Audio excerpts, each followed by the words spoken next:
Thank you to our sponsor, the Home Depot. The FIFA World Cup 2026 is here. Games every single day, and the best seat to keep up with all the action is right in your own backyard. Big screen outside, grill going, neighbors and friends coming over to watch.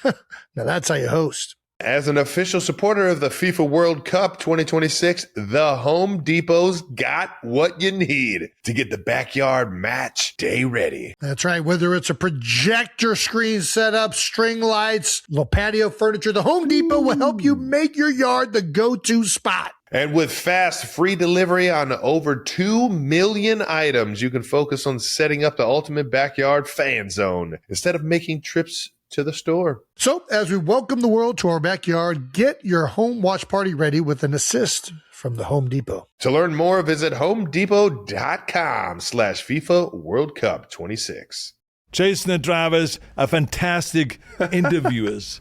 Is all I can say, even though I know they're going to cut this part out now. Oh, no, it's in. No. These guys are really the real deal. I love talking to them, and I'll be back.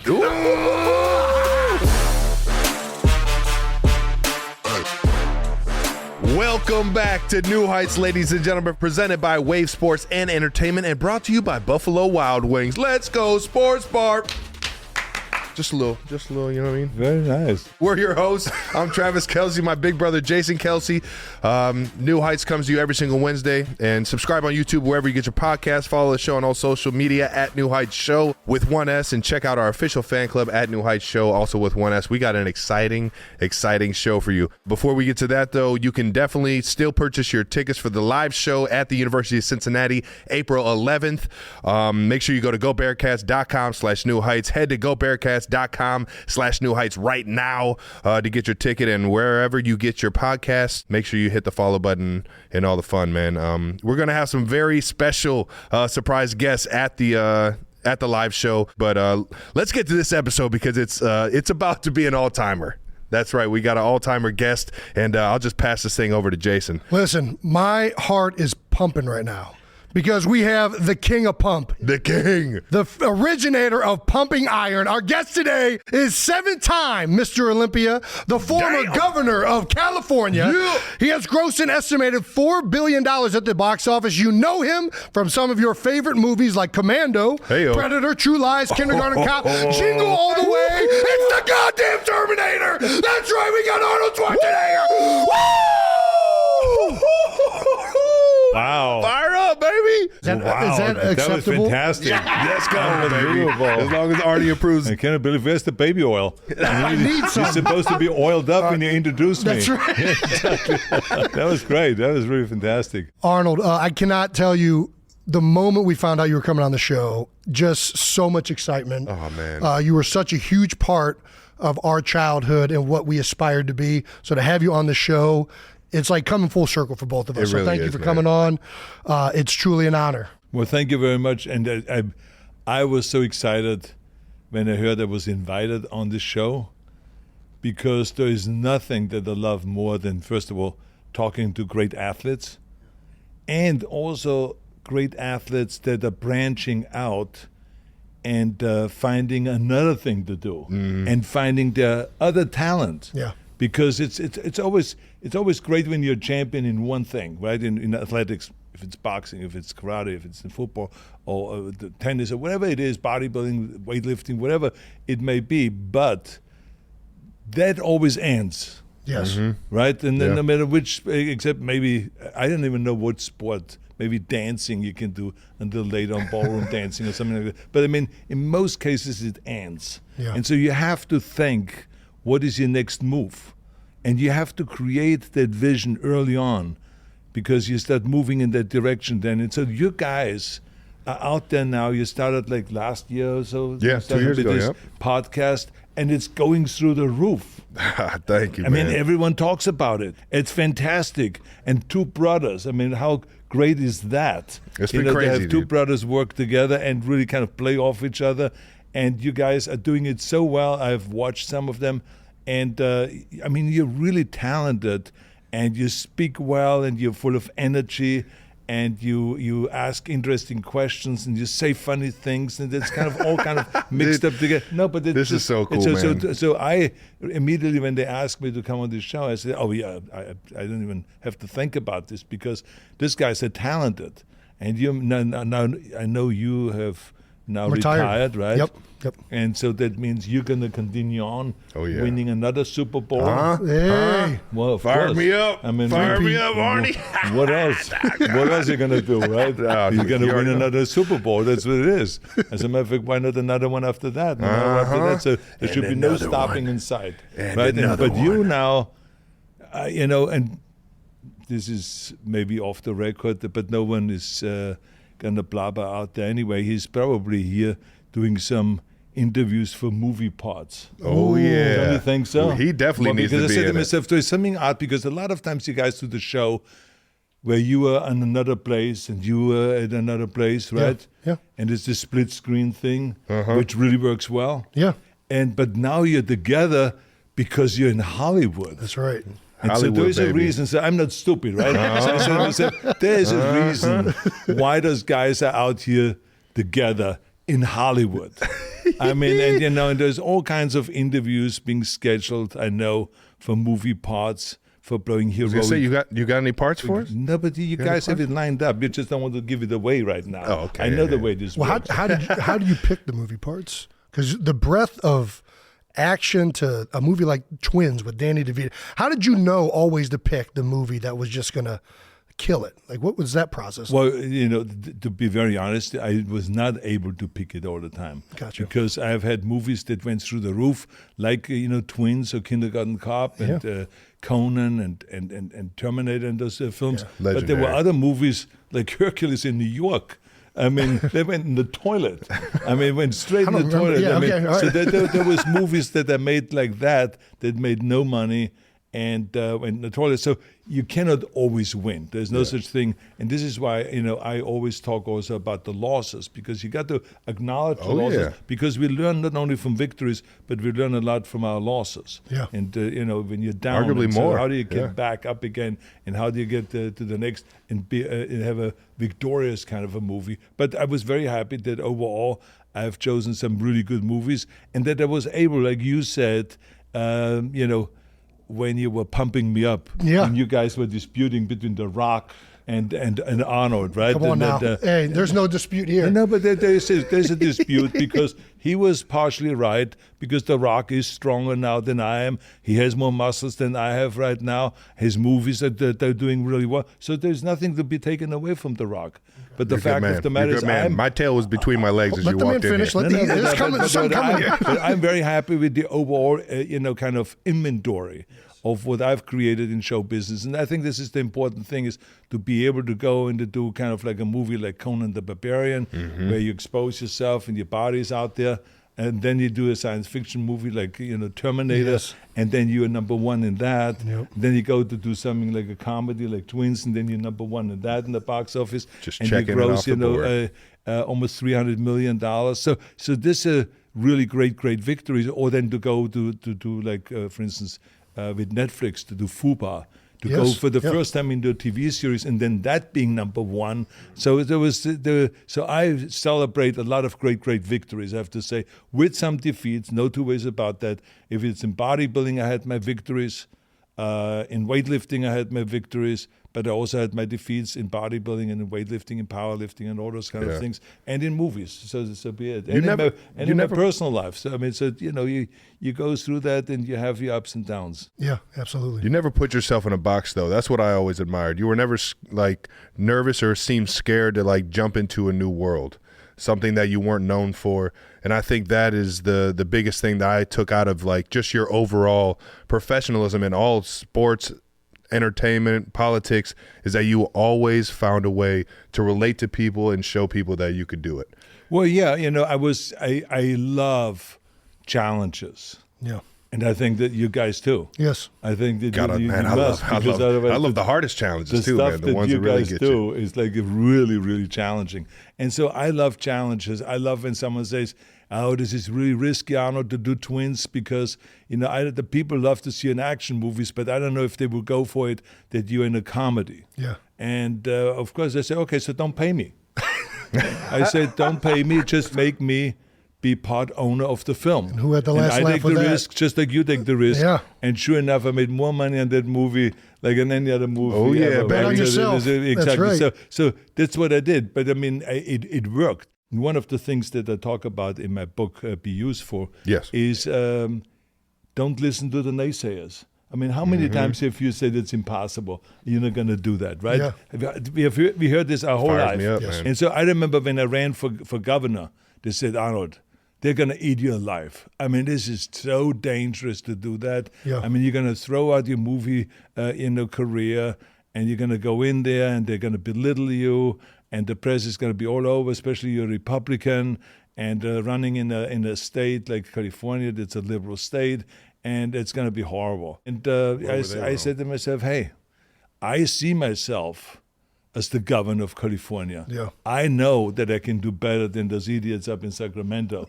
That I know for sure, I said to myself. So I'm going to go and jump in there. I'm going to announce it on the Tonight Show, not the official kind of announcements like they make with the American flag in the background.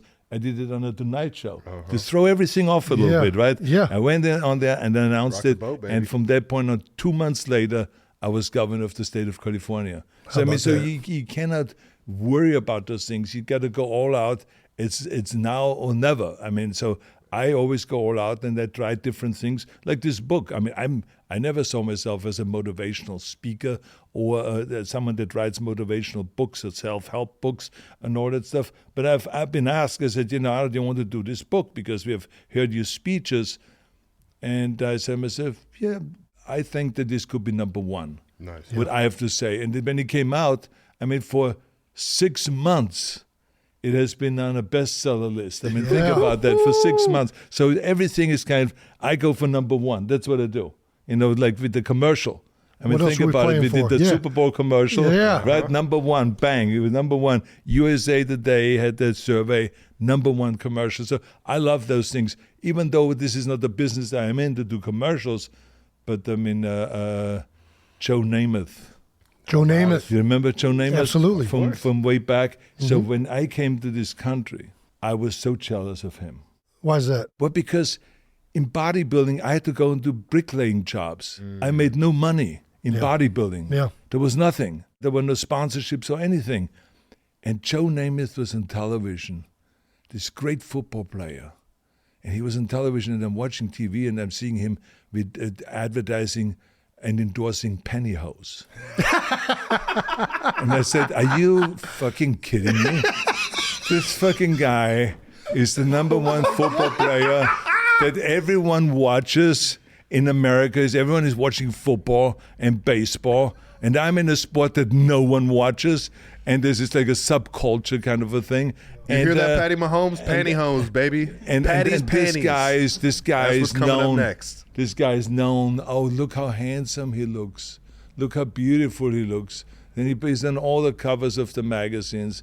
All the articles are written about him. And then he does these endorsements. And then, way back then, he gets $1 million for an endorsement. Way back then, I'm talking about now the late that's a lot of money. 70s, That's the early big 70s. money back then. So this was huge. Yeah. So I mean, it just was amazing. So I said to myself, I got to go and do something to build the sport of bodybuilding, to build it up so it gets some popularity. It would never get to be like football, but to get some popularity. And that was then my mission. When I get out of bodybuilding competition, to go and start promoting bodybuilding competitions and to raise the cash prizes and to get sponsorships involved. Yeah. And we now have the number one bodybuilding competition, the Arnold Classic Yes. in Columbus, Ohio. That's right. So cool, man. I was talking to Arnold before we got on here, but we used to go at the University of Cincinnati, would go up to the Arnold Classic, one, to see all of these amazing competitors, either bodybuilders or strongmen. I mean, all of the weightlifting community goes to this thing. It's the biggest weightlifting convention that I've ever seen. Oh, yeah. And we would go up there because all the supplement companies are up there, and college kids, you don't have a lot of money. You're just trying to get some supplements. So that's kind of how we did. Every year we'd make the trip, see some unbelievable people. That's the first time I ever saw Arnold in person. And even from a distance, it felt like I was meeting like my childhood hero, to be honest with you. So this is awesome to be here. We do this thing called New News. Okay. One And of the segments. it's one of our segments, and you being one of the most iconic line deliverers of all time. Do you mind? Is just look at that camera if you don't mind and say new news in your own Arnold way. Is that all right? Yeah. All right.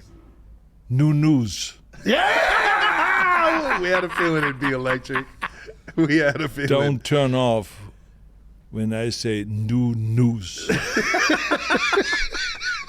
God, that's good. God, it never gets old, baby. Well, you've certainly been busy. You've published the New York Times #1 best-selling book called Be Useful, 7 Tools for Life. Be Useful, in your Netflix docuseries, you said your father used to say that to you. That's right, yeah. When coming up for the name of the book, is work, be useful, has that been the mantra of Arnold in your career, reinventing yourself? Is that why you went with that title? Well, it never really kind of like made that much sense when my father said it. Because he always would be critical. You know, I would be working out and he says, "Why are you working out? Why are you lifting all these weights? Just so you can look in the mirror and kind of fall in love with yourself or something like this?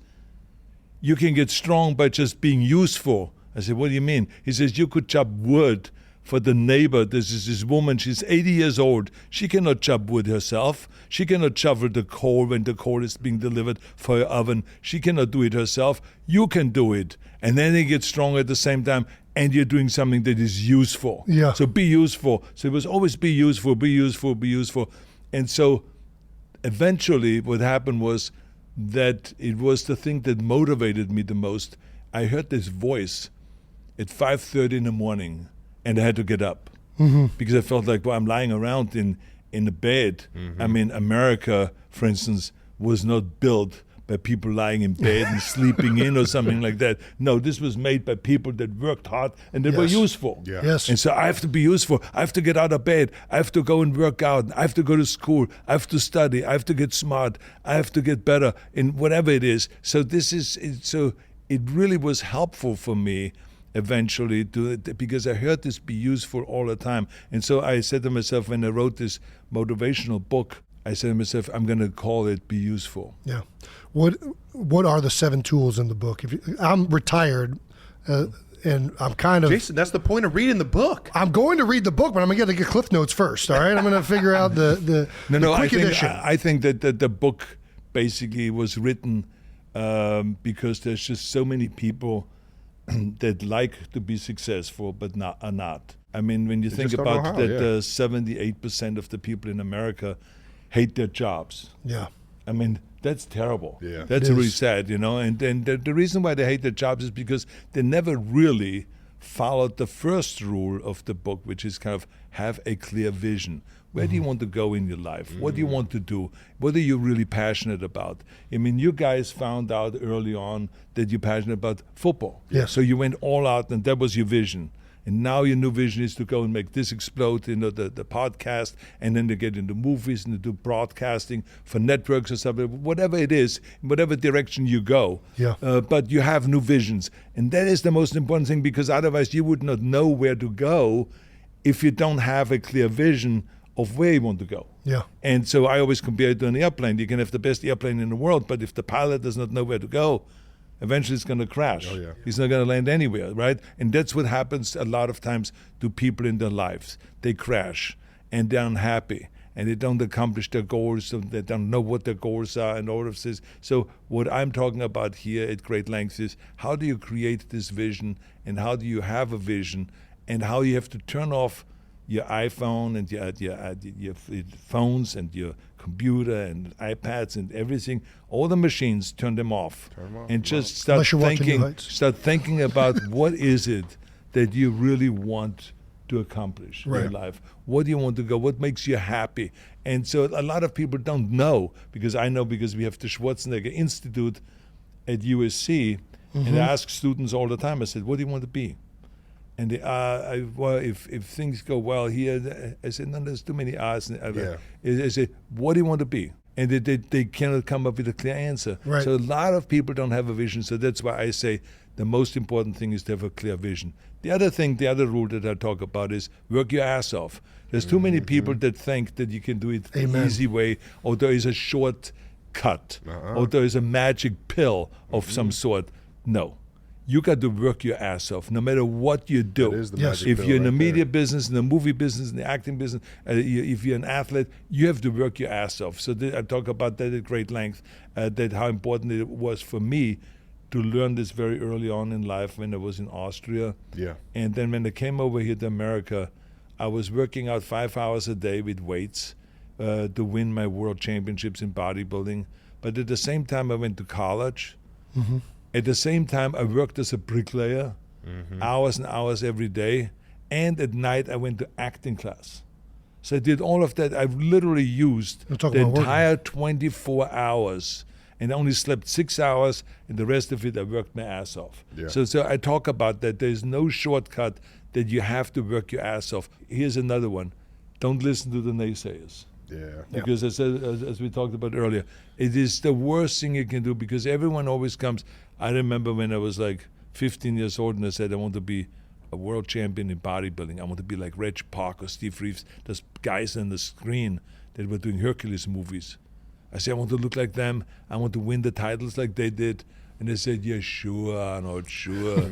I mean, maybe you should go and visit a shrink or something like that. So it was always negative. And I just didn't pay much attention to that. I just listened to my own kind of mind and to my own, and looked at my own vision. And I had a very clear vision of being on that stage in London where Reg Park and Steve Reeves won the Mr. Universe contest. I saw myself on that stage, and that's what I was shooting for.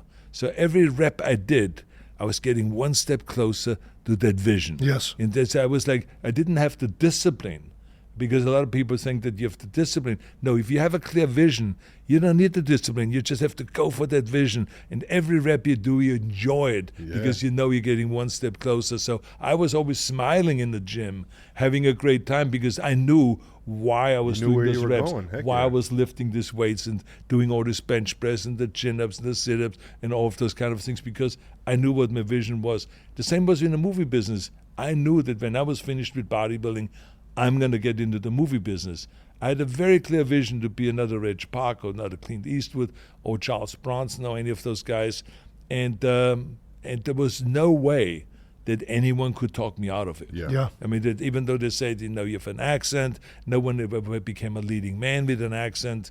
You have a difficult name to pronounce, and you are too big for the movies. I mean, Woody Allen is the new star in the 70s, not a big guy Little, like you. yeah, Woody, And different it was- stature. It was always no. So again, I didn't listen to it, and the reason that I became successful is because I didn't listen to those guys. So those are the kind of rules that I go through in this book, to really lay it out for people and to show to them that, pick big goals, not small goals. I said, because small goals is kind of like when you're afraid of failing. I say, then you pick small goals. I say, if you get rid of that fear of failure, that's when you're free. Yeah. And that's when you can go out and say, I'm going to pick this goal right up here, and I'm going to go and shoot for the stars. And that's what I always did. I love it. I love it. Fuck the naysayers. Exactly. And be useful. Be useful. Be useful. Exactly. Make sure you Work go your out ass off. and grab this book, man. I'm already about to, gosh, I haven't read it in forever, but I'm about to read this. You talked about working out 5 hours a day, which is a lot longer than I've ever worked out. You've also got a daily newsletter and podcast called Arnold's Pump Club. Yes. That's pretty dope. The positive corner of the internet. Tell us a little bit about the Pump Club. Well, the Pump Club is, it's kind of like a village. It's a community. Yeah. It's where people kind of like help each other. It started out originally. It's Muscle Beach. Yeah, that's right. Online. Well, it's like kind of the gym. Yeah. It's like the Pump Club is kind of the gym where I go, for instance, to Gold's Gym and I work out, and you have like a bunch of guys around, and everyone is helping you. They count out the reps for you, then you helping them. You correct the exercise. They come over to you and they say, hey, you can go further down in your squat and this and that. So everyone works together and everyone pumps each other up. And this is what this newsletter is all about, and the Pump Club is all about. It's like, first we started out where I gave pointers to the people, where I gave them compliments, and where I said, you're doing really well. But now everyone is chiming in. The whole village, everyone that is a member is supporting other people that are struggling. Yeah. And so it's really been fantastic, the kind of letters that you get when people say, oh my God, I was struggling my whole life with this weight, but now I have a great plan. You've given me a great plan, and I have all the support of the members. And then we have like, 1 million people reading this newsletter. And so we have all of them supporting them and pumping them up. Love it. So it has been really the positive corner of the internet. Because everything is so negative. People attack each other all the time. Yep. It's terrible, Jason attacks me all the fucking time. Yeah, well, I mean, that's This is the busting brother- balls. That's What the do you- brother You thing. heard Arnold said My it. Don't brother fucking did the attack me same anymore. thing, exactly. Yeah. No more attacking. We grew up watching Predator, Running Man, Commando, Terminator, 1 and 2, Conan, all of these movies. Do you realize that you partly helped raise our entire generation? Like, Literally. yeah, I mean, don't get me wrong. My father is the man that we both And looked he up might to the be your most. biggest fan out of By all far. both of We us. watched Predator together on the couch. Yeah. He would eat buffalo chicken wings with blue cheese slobbering off of them, not looking like the Dutch. But what is, I guess, what movie do people bring up the most from your career? Like, which one did you like the most, I guess? Well, and then let me tell you that it changes all the time. Okay. It's really weird because there are times, like for instance, where people were kind of go crazy over Conan the Barbarian. Yeah. Oh, yeah. And everyone wanted to see Conan the Barbarian, and they saw it over and over again and all this stuff. And then, people, things changed, and then all of a sudden they said, Terminator, oh, I love Terminator. Say the line, I'll be back. And I would say, I'll be back. No, not the way you said in the movies. So I said, I'll be back. and then they said, yeah. That's exactly. Just looking at me like that and saying it was crazy, man. They got really excited Oh, man. over that, And so then True Lies, then a lot of people thought True Lies was the greatest thing because of Jamie Lee Curtis Yes. and our dynamics together. And then it was twins. And so it has changed over the years. And then it comes back again. Like, for instance, recently, more people have been asking me and talking to me about Predator, which is really interesting. Yeah. So that because Predator we have done, I think it was where I shot it in 1986. It came out in 1987, and it was it was really a fantastic team of guys that were together. Jesse Ventura Yeah. and those Carl guys, Weathers Carl and- Weathers, exactly. Yeah. It was really fantastic, and so we had a great time doing it. But now all of a sudden there's a resurrection of this movie, and I don't know why that is. And so a lot of people have been asking me about Predator. So, but I have, like I said, I've done a lot of movies that people enjoy, and that now they come back on Netflix and on all those different streaming services, which is really great. Yeah. So it has a life of its own. And I think that now I have kind of like the older people, the baby boomers that are fans of mine, and also the young people again, because these movies are coming back in the streaming service. Oh, yeah. So it's Yeah. really great to enjoy both. That's so cool, man. Yeah. Awesome. Was there any movie that you passed on that you wished you would have taken? There was a movie called The Rock, and with Sean Connery. Yeah. So they came to me with a script that was only 80 pages instead of 120, which normally scripts are, with a lot of handwritten scribbling in it. And they tried to kind of explain to me, oh, this is what we're going to write here. And this. So I said, look, guys, why don't you just come back when it's finished? Yeah.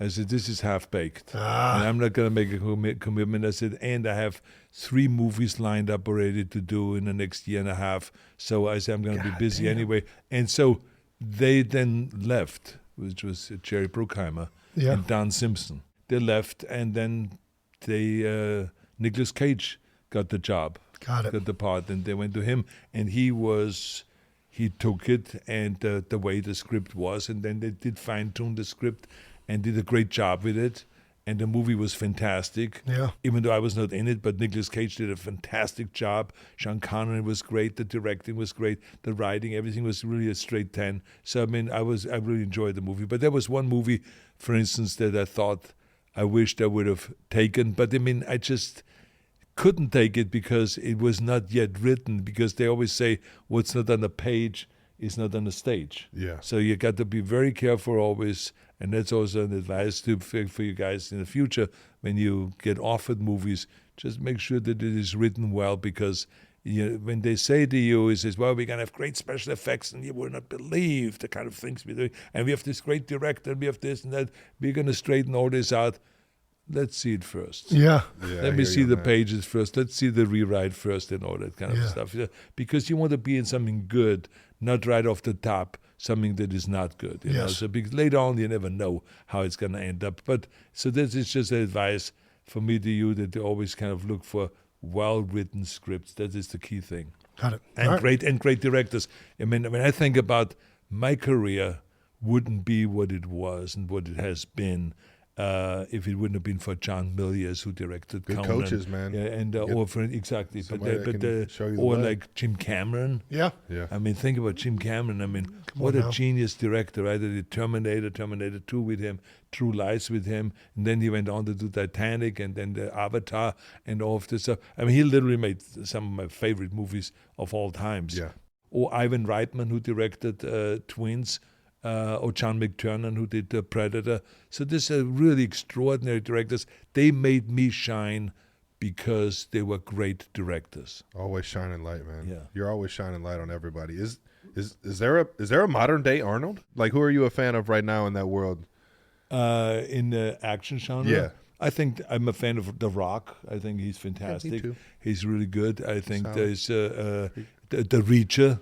Yeah. Right? I mean, Yeah. that guy is really fantastic. Speaking of The Rock, in an alien invasion, are you the better representative or The Rock the better representative? Who's the better one? Who do you think? It really depends. I mean, I think that Both of you in your prime. Both of you in your prime. I don't think that you should limit it to just one or the other. Both. Why not work together? Look at this. Together. Spoken like a governor right here. That's what I'm saying. So together we have the ultimate talent, That's right. We have it all. That's right. Exactly. We have the wisdom, Great answer. and then we have the strength, the speed, the talent, Yeah. and we can push it our way out of anything. Exactly, the schmee. The aliens don't The stand a schmee, fucking exactly, chance. Oh, man. We've known that you had a competition with Sylvester Stallone back in your guys. You and Sly and all of the action stars, what was crazy about that generation was those were not just the action stars, those were the biggest stars in biggest Hollywood. hits, yeah. Like they outshined all of the other actors in Hollywood. It was the heyday of action movies, and you and Sylvester really went toe-to-toe. Obviously, being a Philadelphian, Rocky's a big movie to Philadelphia. But back in the day, you know, what was the competition like? Like, were there certain movies where you guys felt like you were going back and forth? Like, Well, first of all, let me just say that what made us be that big was that we created an era. yeah, Yeah. I mean, just think about it, that before us, there were no action movies where the guys were really believable, physically speaking, right, that they could do this action. yeah, So we were the first ones that came on the scene with Rocky. Yep. He looked very athletic and he looked very good, and his skills in boxing was fantastic. So that, and of course his acting was mind-blowing in that movie, and that's why it won all these awards. And then when I came out, with Conan, people just couldn't believe that, oh man, because they always said, I might name my first kid Conan. we could never have done Conan without Schwarzenegger, because there was no one around that had a body like that, Right. and it could act. Yeah. So I was kind of the perfect guy for that time, and there were no stunt guys around that had a body like that. So I had to kind of do All of them. most of my stunts myself. There was a few things that Terry Leonard did, who was the stunt coordinator, but he always did everything from far away.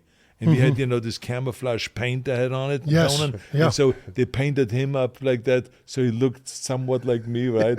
But he was far enough away so that we saw that he Hollywood, doing it baby. quickly. It's Hollywood. Exactly. Come on now. To do the stunts. But I mean, it was like really frustrating because I had to do a lot of the stuff. I was trampled on by horses. I fell off. I had to do sword fights. I got cut with the swords and all of this kind of stuff. So, but I mean, we created an era of action movies where the guys like, Jean-Claude Van Damme and all of those guys came in. They were ripped, they were muscular, and so then it became a competition. It's like, but not just a competition of who has the best body, but it was kind of like who has the lowest body fat, who sells the most tickets at the box office? Oh, yeah. Who uses the biggest knives in a movie? Who kills more people in a movie? Yeah. Who kills the more people in the most creative way Yeah. in a movie? And so the competition was so insane in every direction. Who uses the biggest gun? Oh, yeah. So Sly used in Rambo a huge machine gun that he barely could hold up, right? And so I said to the guy, when I did Commando, I said, guys, we got to go and use a machine gun that is mounted on a helicopter or on a tank, not for a human being. And so I was holding this gun. I couldn't hold it up. It had like a stand underneath because it was so heavy. It was so huge. And I'm in the jungle there, boom, boom, boom, boom, nailing the jungle trees and all that stuff. So it was crazy. That's The awesome. competition was insane. Yeah. But with all the competitiveness, the day when we look back, we laugh at it because we're very good friends and we help each other all the time. And so we laugh at it, and we actually have come to the conclusion that because of this competition, we were kind of like working extra hard because, as you know, movies were better. competition creates performance. Yeah. If you have no Brings the best out of competition, everybody. there's no performance, These action right? guys are that's just too fucking kind right now. So You guys we are way too fucking kind. Oh no, we just grinded out, and we were competing, and now it's a friendly competition. It's always a competition. Yeah. But I mean, now he's doing Tulsa King. And I'm doing my Fuba series starting in a month, and he's starting to shoot, I think, in a week or two. And so it is fun to see him successful, I'm successful, and we're doing it together, kind of thing. And we laugh about the good old days. Hell yeah, I'm Yeah. sure you do. How close were, because it had to be at least offered and on the table, how close were you to being a villain in Rocky? Oh, I was never offered the No, villain in what? Rocky. No. I was never offered the villain. First of all, I wouldn't have taken it. And I think that Sly knew that. But I mean, the villains that he had, let's not forget, I mean, they were priceless. Yeah. I mean, if you think about, Carl know. Weathers, right? I mean, it Carl was Weathers, how perfect. good he Apollo. was. I mean, it was unbelievable. Or Dolph Lundgren. let's be honest, Dolph was good, but if I think of a German, No, Dolph Machine. Lundgren. Yeah. Dolph Come on, Lundgren. He come was on. tall. He He was was. 6 feet, Arnold. All right. and Dude, he you was would've- fantastic. He was I great. It was a love great Dolph movie. Lundgren. They might have had to And change the script. That's what it really is. Then Mr. T. Yeah. How about Mr. T? Mr. T, Hulk That was Hogan also in Rocky great, yeah. III. Hulk Hogan, exactly. These were great villains in there, and opposite styles. So I think that he did a good job picking those guys. Nice. But Well, I mean, he's we did a badass. movie together. We did Expendables? exactly. Oh, yeah. Expendables, yeah, and also Escape Plan. Escape Plan. Plan. Yeah. So they changed the title from Tomb to Escape Plan, and Sly and I did that together, which was really fun to work with him on that film. And so maybe we do something else in the future. Who knows? Nice. Yeah. Well, we usually ask all of our NFL guests, what is your welcome to the NFL moment? You've had so many careers, so it's hard to ask which ones. We're just going to ask y'all, what is your welcome to Hollywood moment? What's your welcome to bodybuilding moment? And what's your welcome to America moment? Well, let me just say that I am a product of a lot of help. Okay, and I say that because so many times people say, I'm a self-made man and I'm the perfect example of a self-made man, but I'm not. I've been following this guy my whole career, so I know what you're saying. Exactly. so I would never have been able to come to America if it wouldn't have been for Joe Weider, Yeah. who was the publisher of the Muscle magazines. Nice. And he had the Weider distribution with barbells and dumbbells and all of this stuff worldwide. And he brought me to America. He gave me the chance to bring me over here and to compete here in the Mr. Universe contest, and then I stayed here. And he paid for my apartment in the beginning, Nice. and gave me some little bit of spending money, and I endorsed his products and all that kind of stuff. So that was very, very helpful. In the movie world, it was the same thing. It was like people that invited me in. I mean, there was a guy by the name of Bob Rafelson. Okay. Bob Rafelson directed 5 Easy Pieces and Easy Rider and those movies with Jack Yeah. Nicholson. And he directed the movie that I was in, Stay Hungry, with Jeff Bridges and with Sally Fields. Without him, I wouldn't have had that huge break in Hollywood. And I got the Best Acting Debut Award in the Golden Globes for that role. Yeah. And so that was, again, it was people that were helpful and that continued helping. And Dino De Laurentiis, who was one of the most famous producers, who then got me to do Conan the Barbarian and with Ed Pressman and all this. So there were a lot of people that were very helpful and they brought me in. But I mean, to me, coming to America was the key to my success, because everything that I have accomplished in my life was because of coming to America. Yeah. America is the land of opportunity, even though people criticize it and politicize it, and it doesn't matter if the Democrats are in charge, if the Republicans are in charge. America is the greatest country in the world, and is the most generous country in the world, and it has given me all the opportunities in the movie business and in bodybuilding and making millions of dollars, and and my family and everything. It's all because of America. What do you think it is that makes America so unique as a country? Like, why is it that America has that? It's just its history, and it's just its generosity. It's just a place where foreigners are welcomed. And this is the key thing. If you are willing to contribute to America, there's a lot of people that want to come to America to take advantage of America. And I am very vividly against that, because everything is a two-way street. When I come to America and I see that I'm being welcomed and received with open arms, then I want to make sure that I do everything I can to give back to America. And this was to me always the thing, which means not skipping taxes or running off to another country to have some offshore corporation or any of those things. I believe in paying your taxes and go and enjoy this great nation that gives us all these opportunities and giving something back. So that's why I always was interested in, getting involved in creating after-school programs for kids all over the country. Mm-hmm. So we have one of the biggest after-school program organizations, the After School All-Stars. That's awesome. I got involved in Special Olympics. Brandon, where is that on the rundown? God damn it. I have, done the Special Olympics. I became the national coach of Special Olympics and international coach of Special Olympics to help people that are disadvantaged sometimes, mentally or physically, and so help them. And traveled around the world to do that. Then, of course, being the chairman of the President's Council on Physical Fitness in Sports under President Bush's leadership. So I did that for years, and that was really fantastic to travel through all 50 states in the United States to start to kind of motivate kids to exercise and to have more physical education programs in the public schools. Yeah. And then, of course, running for governor. Mm-hmm. It was like I literally gave up.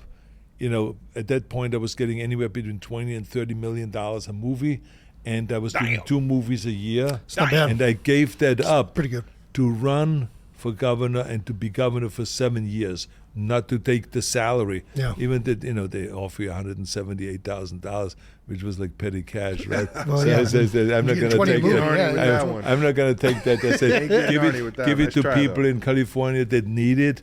There's a lot of people that need that money more than I do. But I mean, those are the kind of things I gave up to give something back to America, because I said to myself, America gave me everything, so now it's my time to give something back. Love that. Man. Love that. All right, we're going to stop being fanboys over your acting career and switch over to a different kind of fanboy here. Right.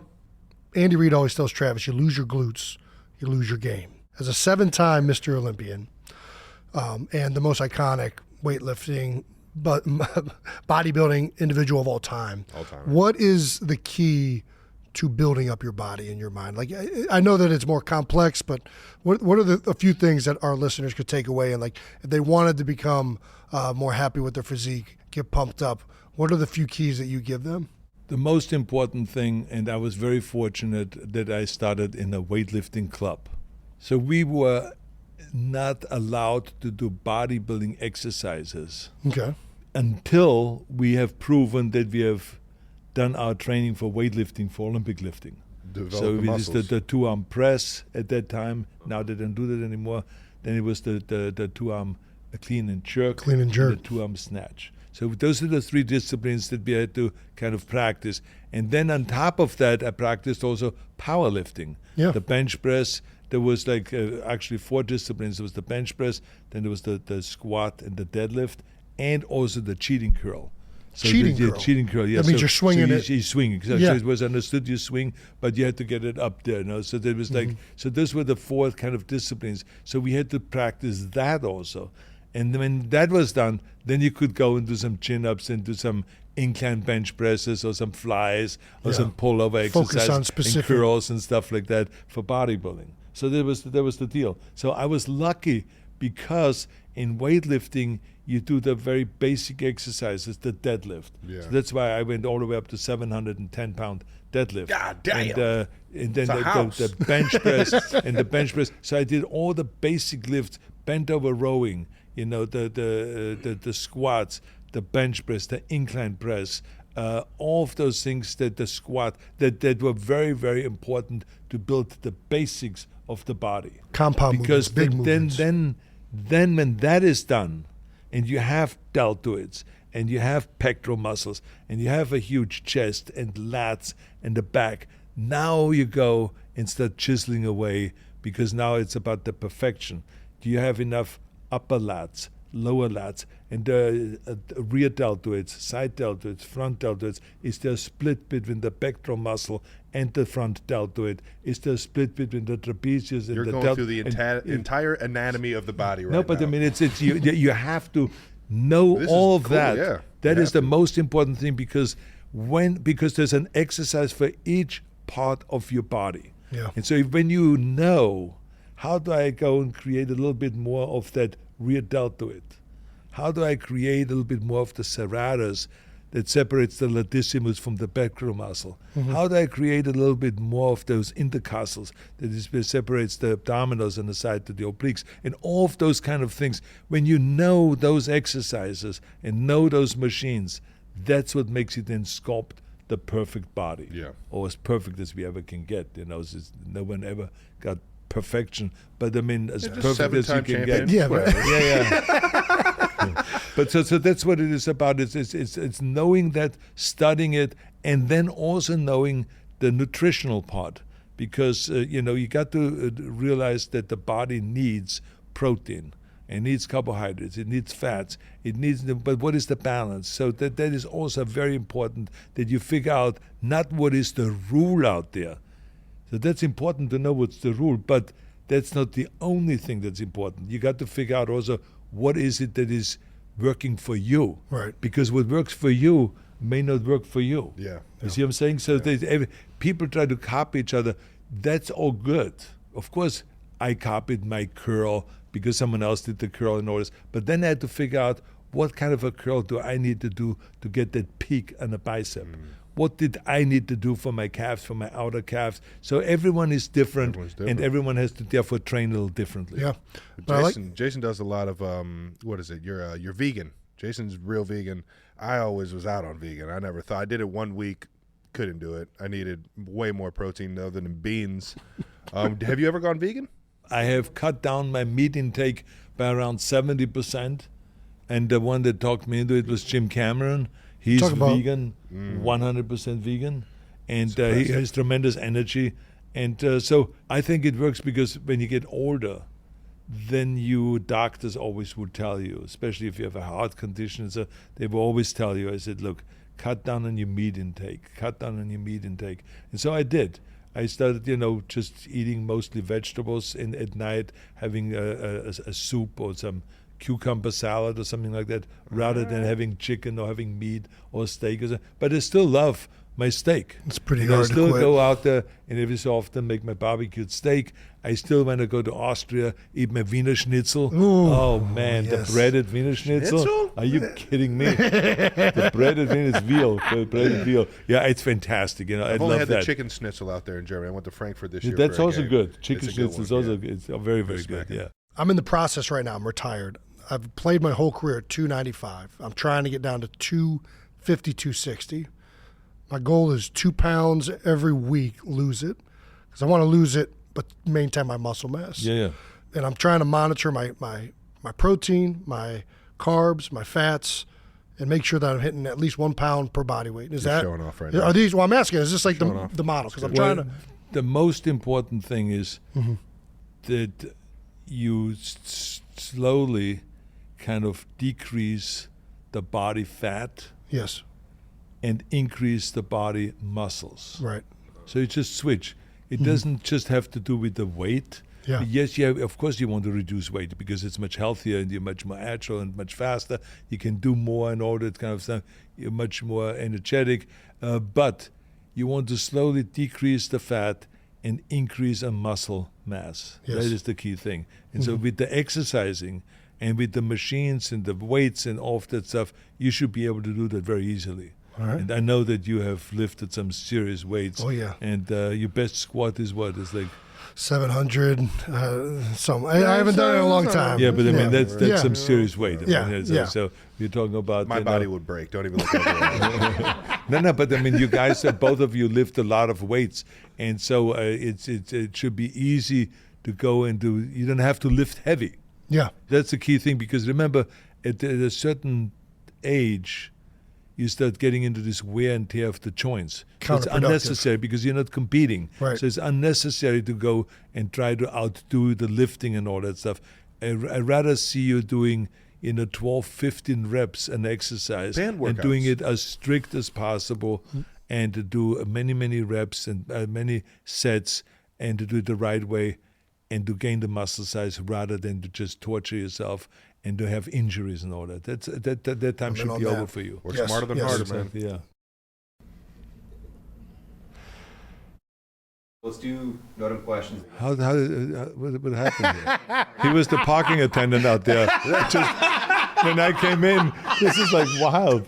I mean, Who's making the rules around here, Brandon? I have never seen anything like it in my life. I mean, Jesus. We're in America, land of the opportunity.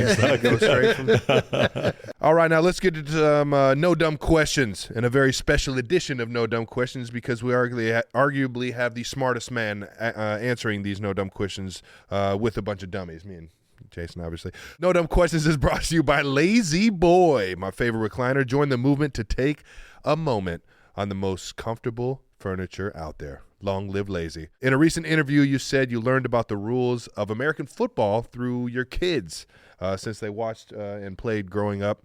What was your first impression of American football outside of Joe Namath? Joe Namath. Well, yeah. but I mean, I tried to watch it because, of course, my friends, even though they were bodybuilders in the gym, in Gold's Gym, and on Sundays, I would be hanging out with them and they said, let's watch football. So I was watching football, but of course, I could not understand it.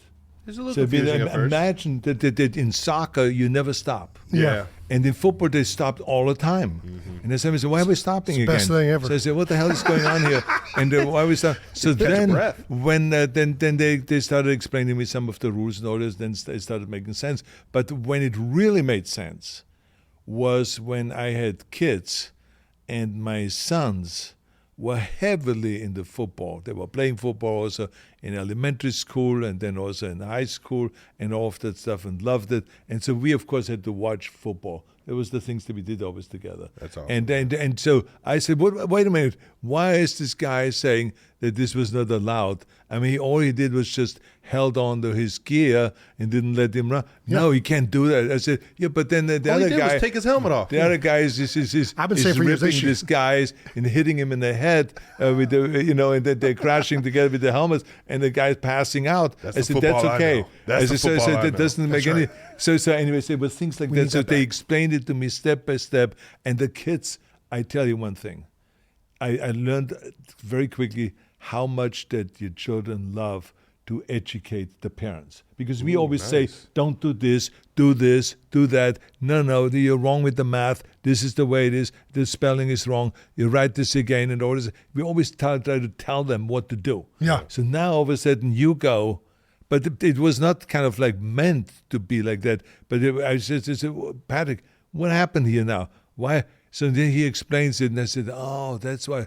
He said, I realized how much he loved it, and then he had his buddies over there. Then he looked over his buddies. kind of like, I have This guy. I have an idiot father. I mean,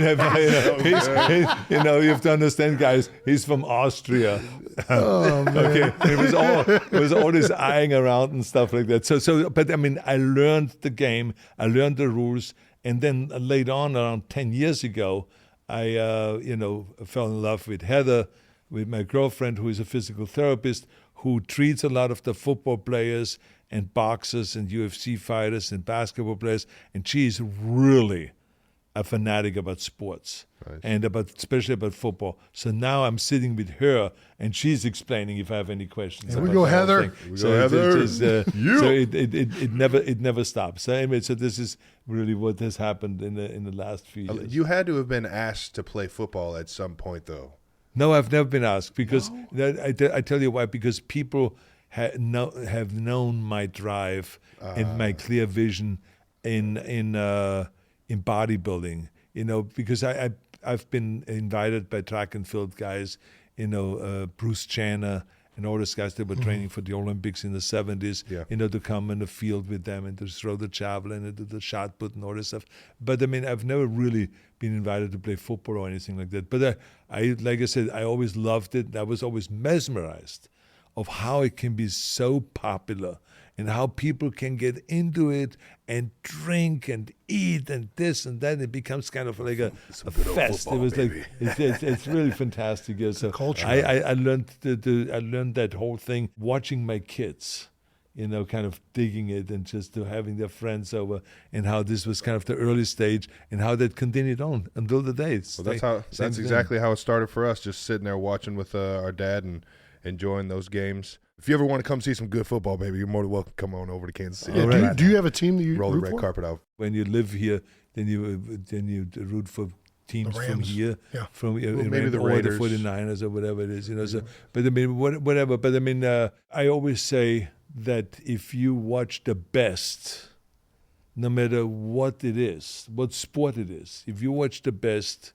I mean, it is absolute heaven, and it's so inspirational. So I'm with you on that. the best in football, if you watch the best in football, if it's college football, it's professional football, if it is whatever it is, appreciate or it. gymnastics or this or that, I mean, it's just always wonderful to watch. I love watching. I'm with you. Love on that. Last segment here. We got to ask, but you don't have to answer. All right. This segment Never been so true. is brought to our friends at Accelerator Active Energy Drink. You can find Accelerator Active Energy Drink at Quick Trip, Meyer, Hy-Vee, Giant Eagle, and as always, like everything else, Amazon.com. This is the drink. Yeah, plant-based That is. thermogenics right here, Arnie. That's right. All right, It's just good. a little sustained energy, enhanced focused. Speaking of vegan. So now I understand where you guys get the energy from. Oh, yeah. Wow, look at that. Is that cheating? Yeah, it works. Whatever. How close are we to the Terminator becoming a real thing? With AI and I think we are very close. Right? We're very close. People ask me all the time, how do you feel about AI? I said, I'm not as concerned about artificial intelligence as I am about basic stupidity. I mean, yeah, that was the best answer I could have ever heard. kind of God. real life stupidity worries me more than the fucking AI. That's fair. Yeah. I mean, that's very fair. Have you ever given your son-in-law Chris Pratt acting advice? No. I think that he's doing fantastic in his He is. career. He is I mean, fantastic. he's really great. And we talk a lot about, show business, because this is a whole new era now. And so we talk about that versus when I kind of got into the game. And he's a fun guy to talk to. I'm really happy that my daughter, has found him.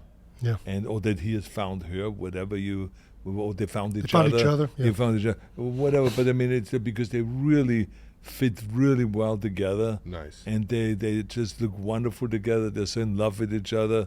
And the grandchildren, I love the grandkids.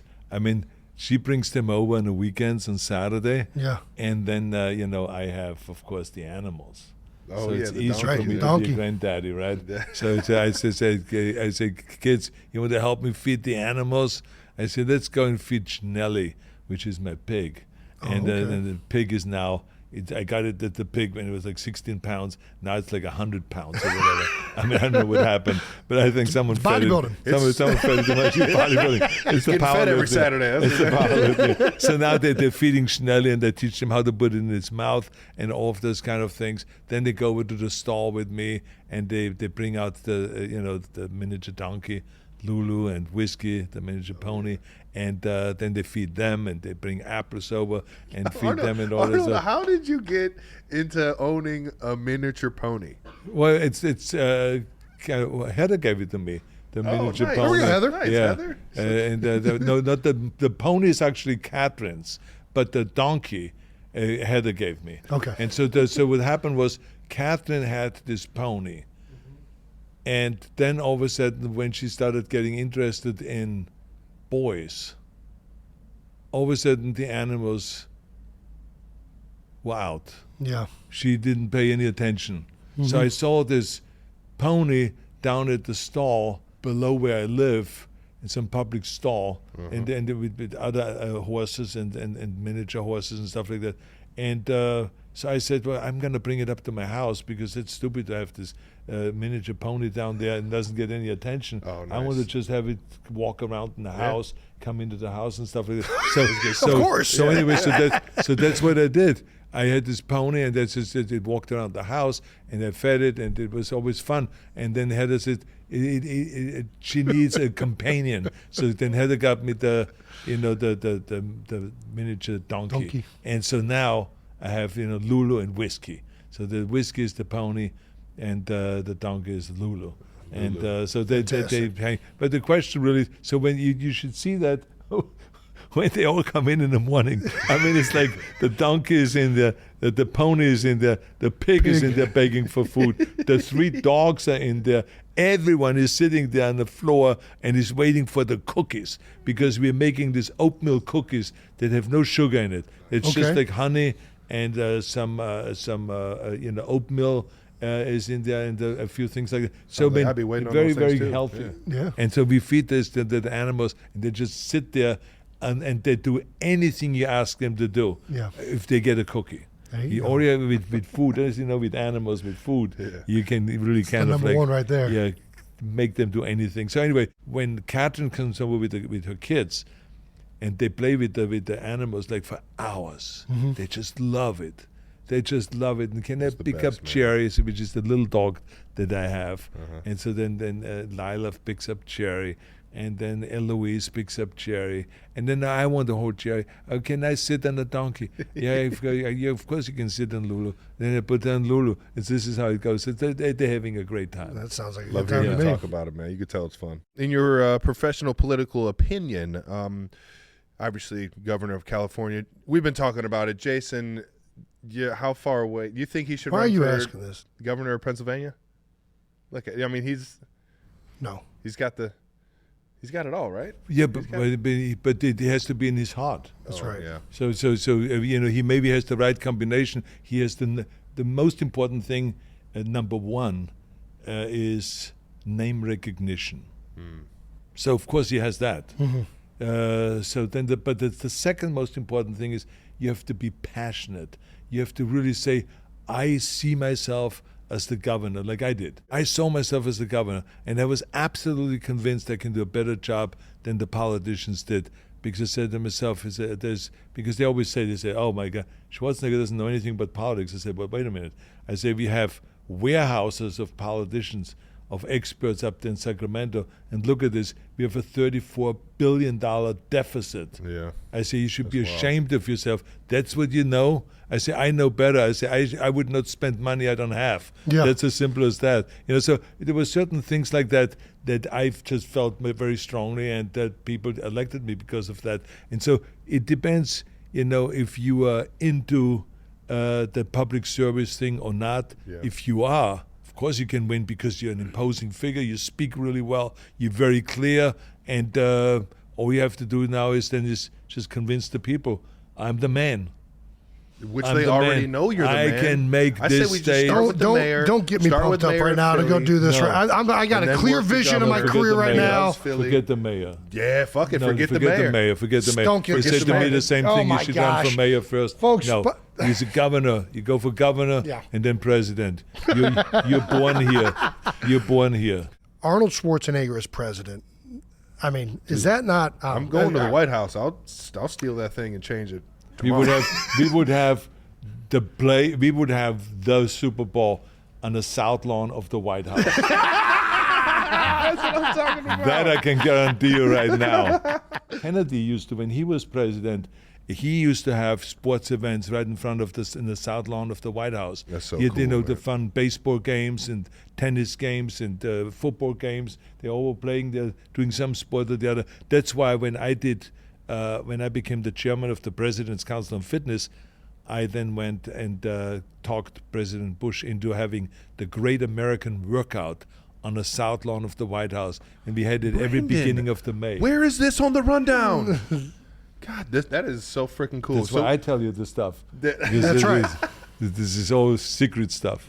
This is cool, man. As authority to all the cool shit in the world, what are your thoughts on the new Cybertruck? Is it cool? Is it weird? Is it too futuristic? Do you know which one I'm talking about? Yeah, absolutely. Yeah. You have one? I don't have one, no. But I can tell you one thing: when it comes to trucks, I like the old kind of stuff better. I think it looks cooler. That's fair. I still love my Hummers. Woo-hoo, I that's mean, what I'm talking about, baby. I mean, it's like I tell you, I have a Hummer. I had a Hummer that was electric, which was really fantastic. It had 550 horsepower. Yeah. And then we auctioned it off for the after-school programs, that. and we fetched over $500,000 for Wow. that thing. Yeah, exactly. It was really great. Well done. And then I have a biodiesel Hummer. So I have various different Hummers, and they're really fun to drive. And this is much more my kind of I'm more of a Hummer personality. guy, too. Jason has a Cybertruck. I got an old school truck too. Yeah. You have Don't the try Cyber- and yeah. You have the Cybertruck? I do. I just got it. And yeah. is it electric? It is electric. Yeah, yeah, it's it's similar. fantastic. It sounds like it's similar to the Hummer. The amazing Yeah. thing It's about not. the electric is it's just so much more power. It just takes And off. immediately because there's no delay. Yes. There's no delay. Exactly. It's crazy. Yeah. But I also have an old Chevy Silverado from 1987, old square body Yeah, Chevy. right. Yeah. I love those. Yeah, I square love body those Chevy. too. Yeah, exactly. Yeah. I got a Hummer. That's when they knew how to make cars. Huh? No doubt. Exactly. Yeah. You know that you guys are coming from Cleveland, obviously, but I mean, Yeah. so in Cleveland, I never knew this is where the original city was where they started building cars. Yeah. It was yeah. back in Cleveland. I went to that car museum. Yeah. The auto museum that you have there. Absolutely. It was fantastic to go through there. Yeah, our dad worked in the steel mills. And I think our family history was the only reason that city started was to build cars That's initially, right, yeah. And it was a and then manufacturing eventually town. went to Detroit somehow. Yeah. But I mean, what a history. Yeah. I never knew there was such a history there. Yeah, It's absolutely. fantastic. It's a another beautiful reason city. Industrial why Revolution. Cleveland's amazing. Beautiful city. Absolutely. Another reason why Cleveland's amazing. All right, last question. If you were to reboot one of your movies and cast each of us in a role, what movie and who do you think we'd play? Oh, I would definitely do Conan the Barbarian. Imagine how real this is. I mean, you don't have to change anything. It's just, all you have to do is go on grow my hair out. no, you can put a wig on it. I mean, Wait, Arnold, that was a wig? But there was a partial wig. Oh, okay. Yeah, partial wig. Hollywood, I mean, the thing is that they had also had short hair in those days. You don't have to do the long hair thing. Yeah. But I mean, that would be fantastic. All you have to do is just learn how to horseback ride, and then maybe you guys know how to horseback I've been ride. bucked off But every the- horse I've ever been on. Arnold. because And I am not that is lying. the key thing, is to really get good in horseback riding. Okay. Because when you do the sword fighting on a horse, It's gotta be. you cannot pay much attention to the horse. Yeah. The horse goes around the circle and does its thing, but you have to pay attention to the sword, not to get whacked. So I mean, so that's the thing. So I think if you take sword fighting lessons, I took 3 years sword fighting lessons and 3 years horseback riding lessons, and with all kinds of weaponry and the martial arts and all this stuff. And it really was helpful to be that prepared when I did the movie. But that's the key thing. so So cool, if you do that, I mean, imagine you guys That's it. With the armor. Just 3 and years with the big hammer and then the big battles and all that stuff. Oh, and riding there into the village, just wiping out everyone. Crush your enemies, see them driven before you and hear the lamentation of their women. Oh, man. Maybe I can start off on Lulu. Exactly. All right. That brings our show to a close. Let's wrap it up. Thank you so much to Arnold Schwarzenegger for stopping by. Make sure you subscribe to the New Heights channel on YouTube so you know when all the new episodes are coming out. Listen and subscribe wherever it's your podcasts. And also make sure to purchase tickets to our upcoming live show at the University of Cincinnati on April 11th. That's right. Head to gobearcats.com/New Heights right now to secure your seats. You're not going to want to miss this, 92%ers. Once again, New Heights presented by Wave Sports and Entertainment and brought to you by Buffalo Wild Wings, baby. Let's go, Sports Bar. That's a round of applause for everybody in the background. There we Thank go. you, guys. Well, Jason and Travis, a fantastic, Arnie, we can't thank you enough, man. fantastic interviewers. Is all I can say, even though I know they're going to cut this part out now. Oh, no, it's in. No. These guys are really the real deal. I love talking to them, and I'll be back. We'll end it there, baby. See you later, 92%ers. Arnie, thank you, brother. Oh, my gosh. So fucking cool.